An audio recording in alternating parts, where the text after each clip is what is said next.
You can't stop it now.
Alam mo ba, mahal ko, na dito na tayo matutulog simula ngayon.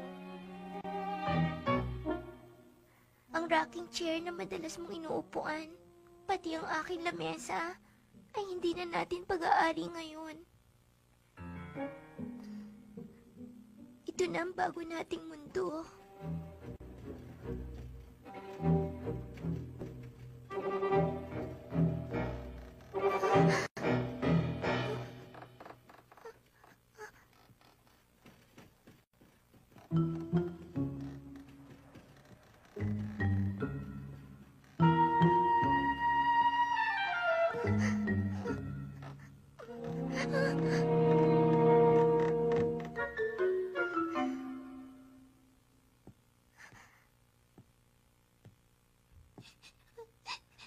Becky, ikaw ba yan? Oo. Ako ito. Becky! Kumusta ka na? Becky, sabi ko na nga ba ikaw yan? Halika, pumasok ka.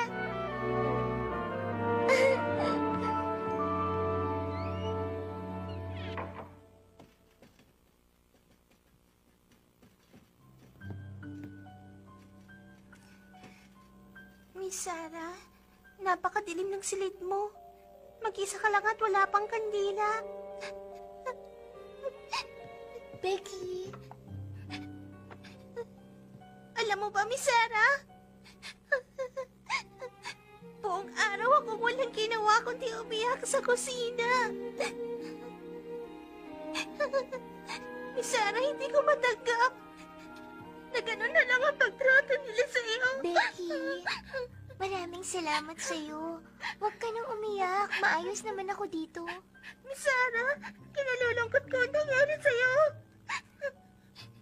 Becky, hindi ba naaalala mo mga sinabi ko sa'yo? Ang alin? Nagbabago rin ang katayuan ng buhay ng tao.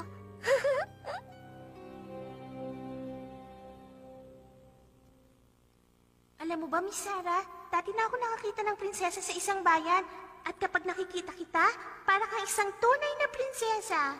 Ganun ba? Alam mo kasi, hindi ko iniisip na ang itsura ko ay parang isang prinsesa. Huh? Tayong dalawa ay pareho mga batang babae.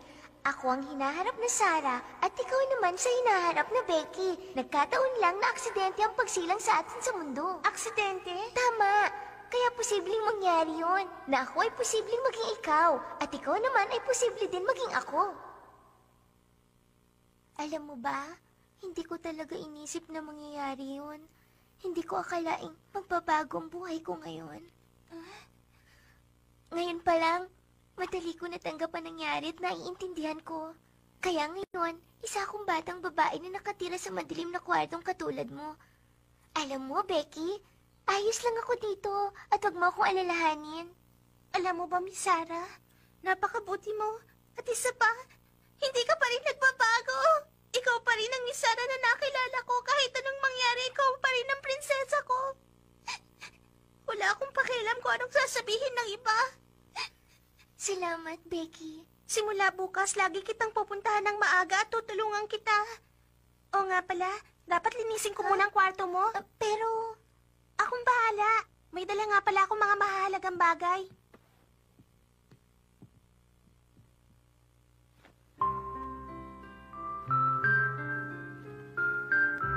Naiwan mo ang mga regalong ito sa labas.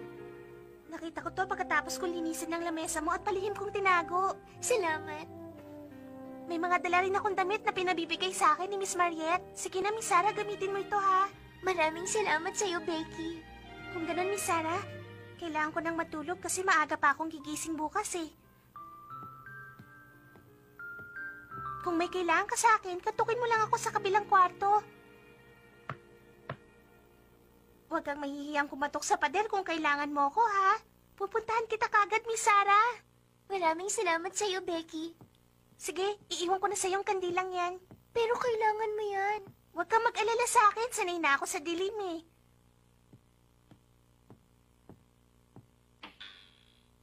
Paano, may iwan na kita, ha? Magandang gabi sa'yo, Miss Sarah. Magandang gabi din sa'yo, Becky.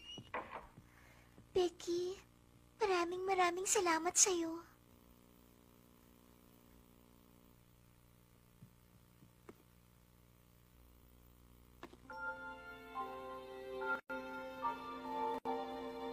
Mami Sarah, tanggapin mo ang regalo ko sa'yo. Ano kayang laman nito? Sigurado akong magugustuhan ni Mami Sarah yan. Napakagandang kabayo. Maraming salamat, Lottie.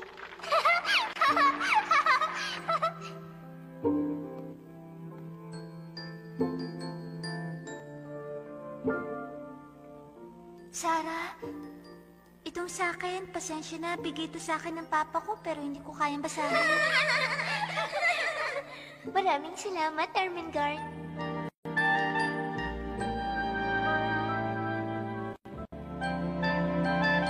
Siya nga pala, Miss Sarah. Tanggapin niyo po itong aking munting regalo para sa inyo.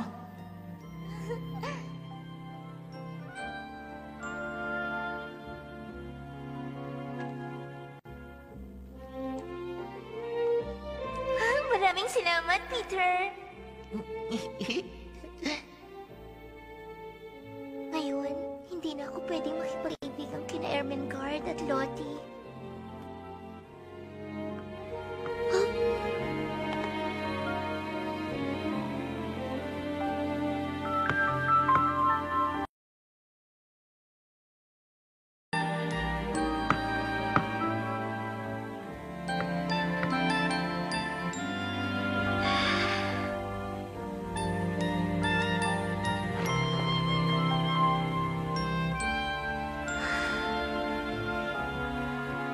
ベッキーがいてくれるわ。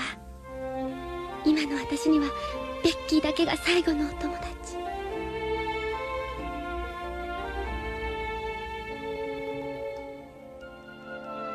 あ、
lang ako, Becky.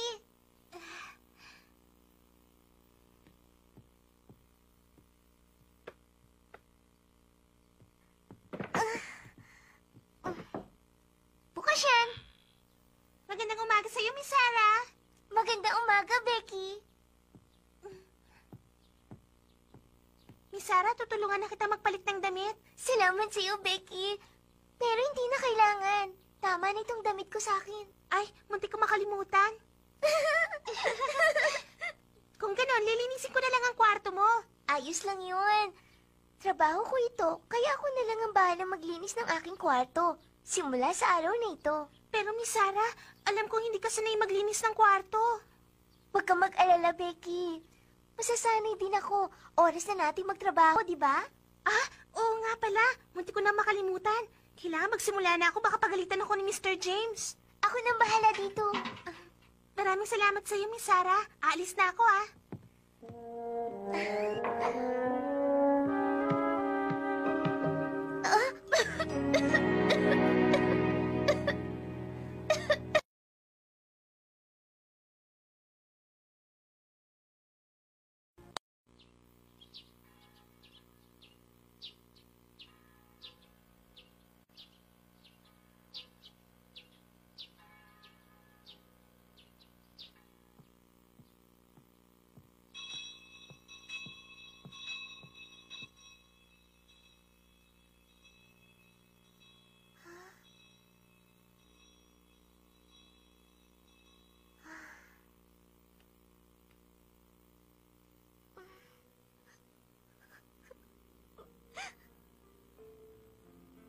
Oras ng gumising para mag-aral.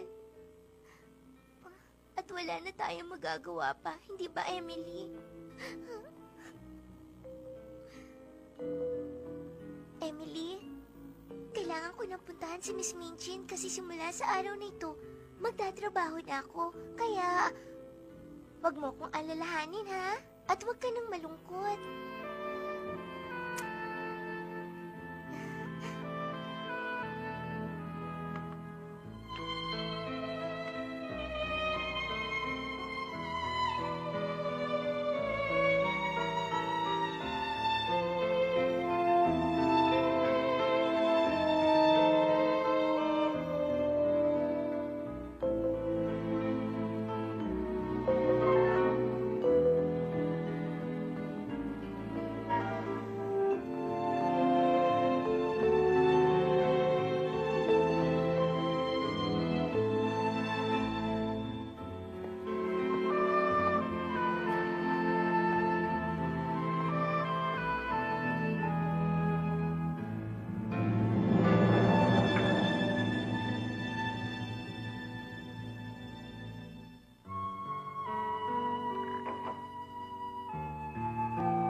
Ikaw ba yan, Mariette?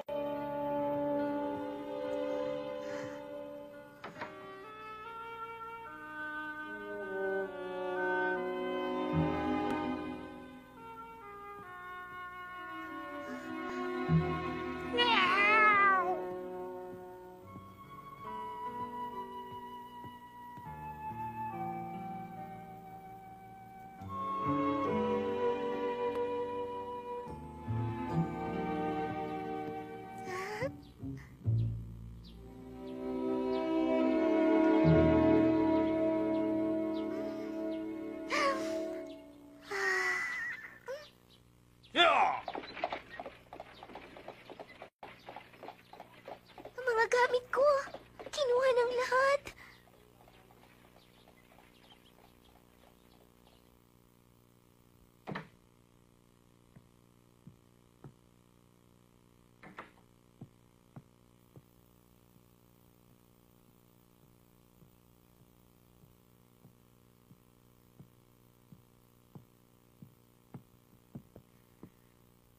Mariette? Aba, ikaw pala, Miss Sarah. Mariette? Saan ka pupunta? Miss Sarah, alam ko kasi, kinausap ako ni Miss Minchin. Ang sabi niya umalis na ako. Ano? Kaya kailangan ko na ring maghanap ng ibang trabaho. Patawarin mo ako, Mariette. Kasalanan ko ang lahat ng ito. Ano bang sinasabi mo? Wala kang kasalanan, Miss Sarah. Gusto ko lang malaman mo na nagpapasalamat ako sa'yo.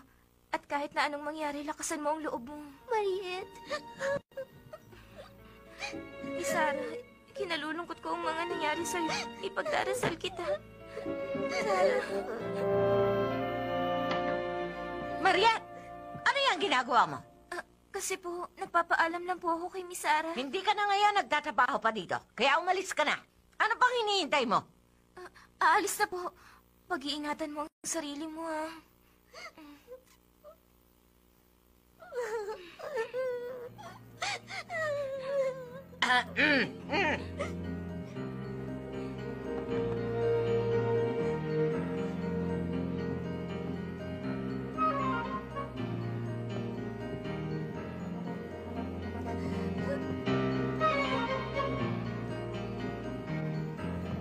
Bakit hindi mo ako agad pinuntahan kaninang pagbangon mo? Patawad po.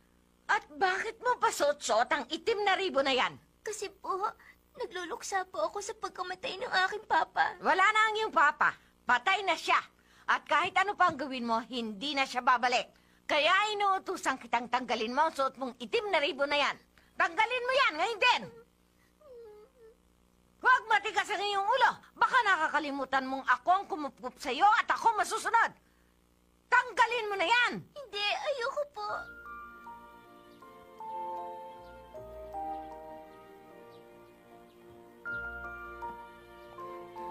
Paalam na sa'yo, Miss Sarah.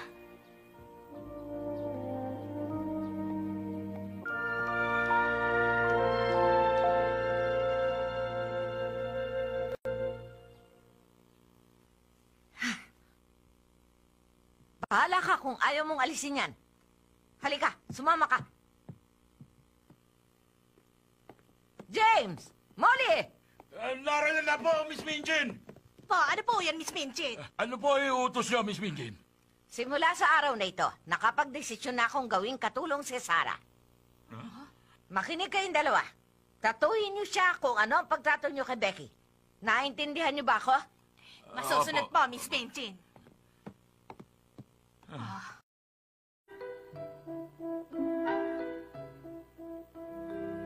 Sarah, gusto kong simulan mong linisin ang mga lamesa at bilisan mo. Opo. Ipunin mo at huwag mong itapon ang mga tira-tirang pagkain. Naintindihan mo ba sinabi ko? Opo. Ikaw pala, Miss Sarah. Miss Sarah, baka mo? Ha, ang batang ito ay kapareho na natin ng posisyon. Subukan mo pa siyang ulit tawaging Miss Sarah. Mananagot ka sa akin. Naiintindihan ko po. Kayong dalawa, bilisan niyo at linisin niyo ng mga lamesa.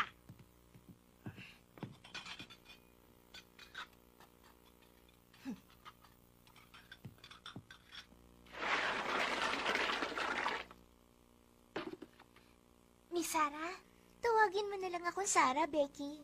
Sige, pero ayos lang bang tawagin kita sa pangalan mo? Pagpasensyahan mo na lang, ha?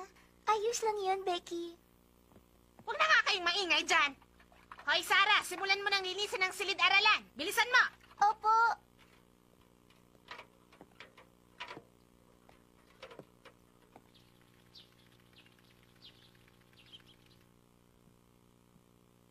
Bonjour.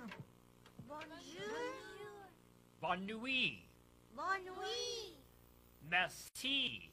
Mabuti pa sila nag-aaral. Samantalang ako, nagtatrabaho.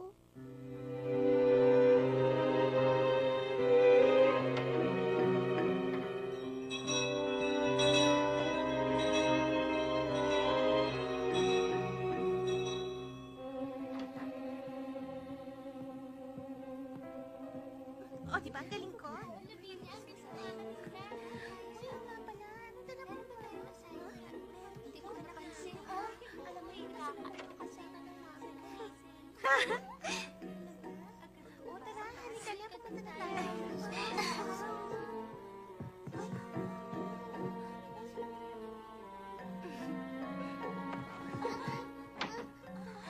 Kayong lahat, anong ginagawa niyo dyan? Mga bata, umalis kayo dyan! Mama Sarah! Mama Sarah! Mama Sarah! Mama Sarah!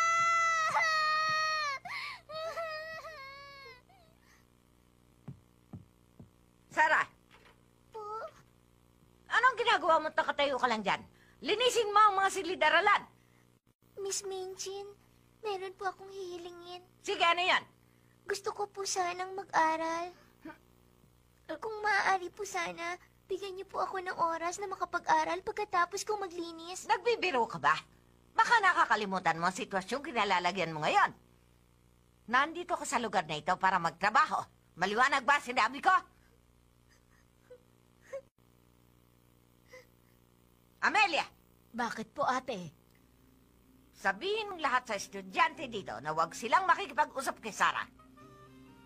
Kapag nagkwento siya ng mga walang kwentang bagay sa mga estudyante, maiimpluwensyahan lang sila ng mga kwentong malaromantikong storya at hindi ako makakapalig dyan. Opo, ate.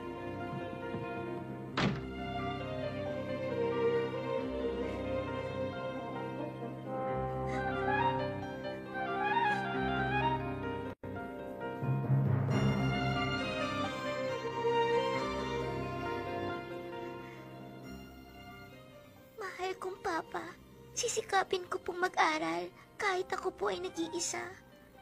Kahit ano pang mangyari, magsisikap po akong mag-aral.